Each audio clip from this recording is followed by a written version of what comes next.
summarize that a little more? Generally, when people talk about freedom, it's talked about in terms of the freedom to drive your car. To do things, or the as freedom, you please. The freedom from hunger, starvation, the freedom from disease, from poverty, the freedom from racism. So the point is, these are real external considerations on a certain level. Because what freedom really means is for you to be able to be the person that you are. And in order to be free, you have to be in touch with your heart. You have to be in touch with yourself. So yes, of course, racism, poverty, disease are horrible constructions that humanity has somehow created. But for us to go beyond those, we must begin with ourselves. And as Malcolm X emphasized, changing ourselves to free our minds, to free our hearts, is the first step in being free. Now, most people think this is a sociological problem. But what Marcuse brilliantly did in weaving Freud into this narrative was to say, wait a minute, there's something fundamental about freedom and equality in human beings.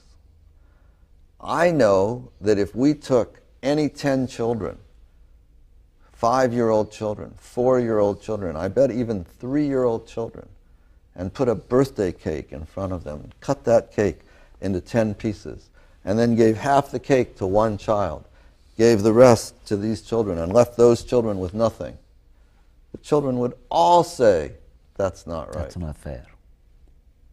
Yet that's precisely what we're doing in the world today.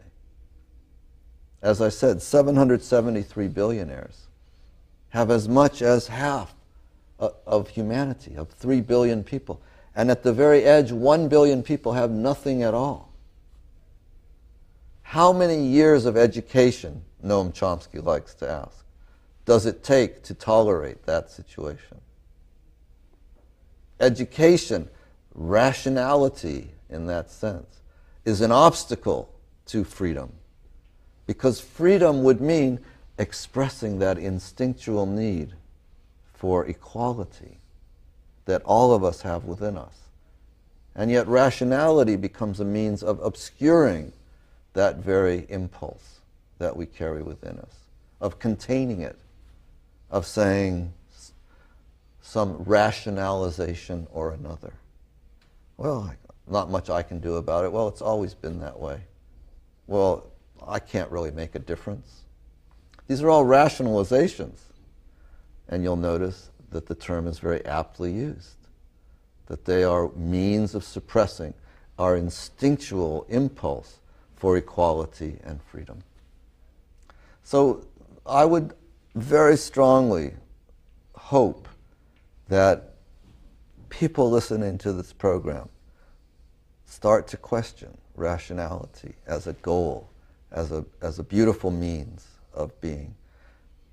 It's not an end in itself. The end in itself is love, is freedom.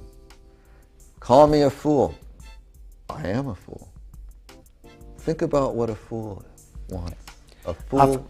African Ascent had just begun discussing an incredibly powerful concept through the brilliant penetrations of it in the hands of George Katsafikas along with Francis Lappé about 2 weeks ago.